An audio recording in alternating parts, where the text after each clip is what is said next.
Noches, gracias. Yo no voy a hablar de música, pero vengo acompañado de dos amigos músicos, uno de ellos con un arpa, así que yo creo que lo van a disfrutar también como hemos disfrutado ahora.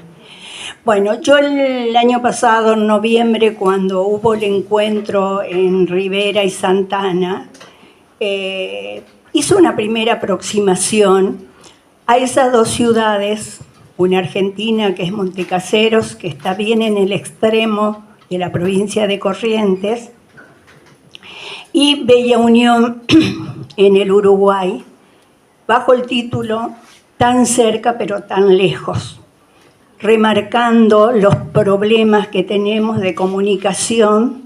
Ustedes saben, alguien dijo allí por el puente, ustedes saben que desde 1929 está programado el puente, se hizo en Paso de los Libres y ahora en plena campaña electoral el año pasado se sacó a flote otra vez el proyecto, pero creo que no, como dijera el presidente, plata no hay y se derrumbó de nuevo ese proyecto. Así que nosotros desde hace años comercialmente nos comunicamos con Bella Unión a través de un pequeño barco. Bueno, acá yo en el presente trabajo voy primero a enfocar el escenario en el cual surgen estas dos ciudades. ¿Por qué? Porque no podemos entender la historia si no nos ubicamos en ese escenario tan particular. Frente a Montecaseros se produce en la costa del río toda una serie de estribaciones que serían las últimas del macizo de Brasilia, que llamamos cachoeras. Y tenemos que imaginar ese escenario antes de la represa de Salto Grande. O sea, hasta Montecasero llega lo que sería el lago. Imaginen antes de Salto Grande, en cualquier bajante del río, prácticamente se unía la costa argentina con la costa uruguaya. La navegación se interrumpe allí, o sea, desde Puerto Seibo, que era el puerto de Montecaseros, salían los vapores que navegaban hacia el Alto Uruguay. No había forma de atravesar por todas, no solamente frente a Montecaseros, hay otros lugares que eran verdaderos pasos, ¿no? Entonces, hoy cuando hay bajante del río, hay personas de Montecaseros que van caminando por las piedras y nadando pasan el canal y están en la otra orilla, para que ustedes se den cuenta. ¿Por qué?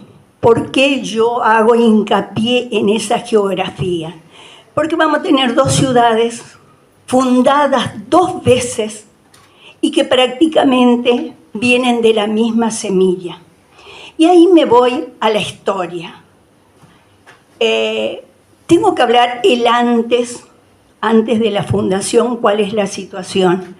Tenemos en la orilla occidental a Montecaseros, que en esa época, anterior a cualquier tipo de fundación y anterior a la expulsión de los jesuitas, esa zona pertenecía al sur del Miriñay a la reducción jesuítica de Yapeyú.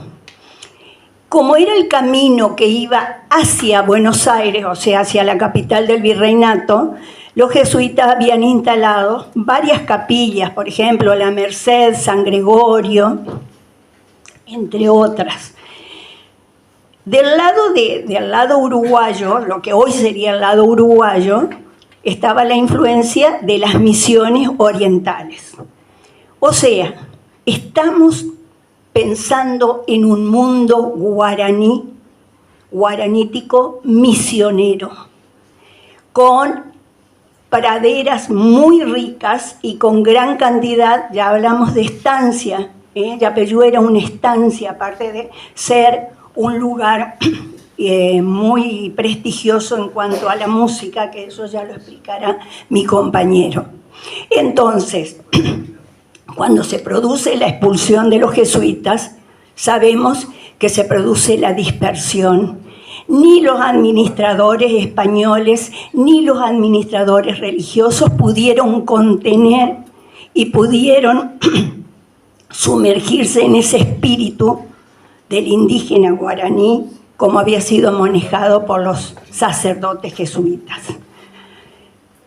Tenemos, aparte de eso, el gran problema de que las tropas portuguesas venían avanzando, tomando reducciones, y los pueblos guaraníticos, perdidos en cuanto a contención, van a empezar a deambular hacia el sur, viniéndose hacia la zona que nos interesa a nosotros. Claro, cuando se entregan las misiones orientales, cuando Rivera tiene que entregar las misiones orientales en 1828 al Imperio Portugués a cambio de Colonia del Sacramento, trae de esas misiones orientales gran cantidad de ganado, de población, pasan el río Cuarén y vienen y se instalan en lo que se llamó Santa Rosa del Cuarén o Santa Rosa de la Bella Unión. Pero, ¿qué hace Rivera? Rivera los deja a toda la población y se va hacia Montevideo, porque va a convertirse en el primer presidente, pero se lleva todo el ganado que lo reparte entre los amigos de él, de las estancias de allí, de los alrededores.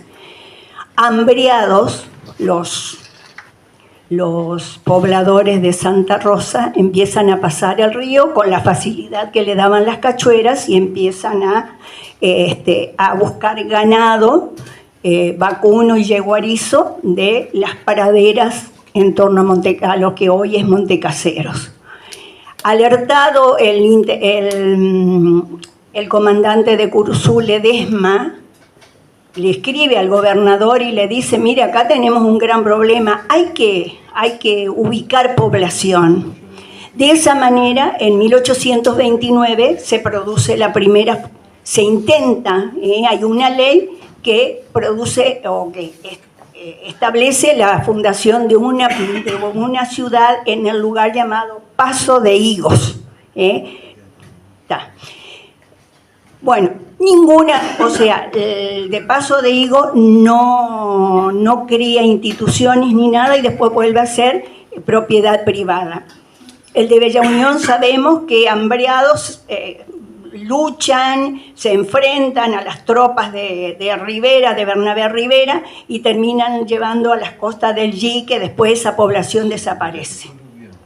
O sea, las dos ciudades emergen como producto de la desintegración del mundo jesuítico.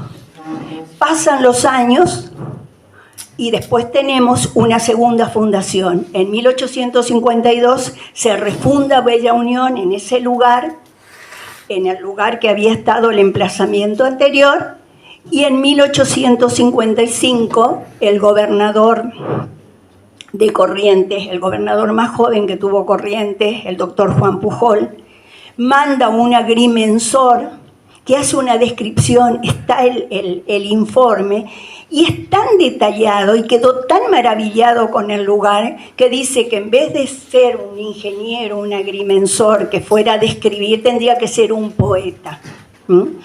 Ya con las ideas de las ciudades pensadas en el momento que estamos en la segunda fase de la revolución industrial. Ustedes saben que Montecasero tiene las calles muy anchas, es una característica muy singular. Calles muy anchas, tiene dos plazas, o sea, no encontramos frente a la plaza principal como en otras ciudades españolas, digamos, la iglesia, por ejemplo. La iglesia está en otra plaza. O sea, tiene toda una serie de características que la hacen única en ese contexto.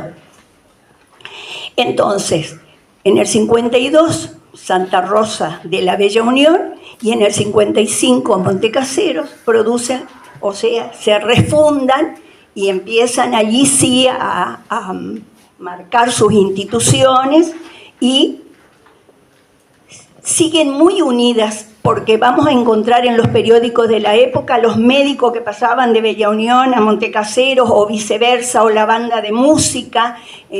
Era constante el intercambio que había.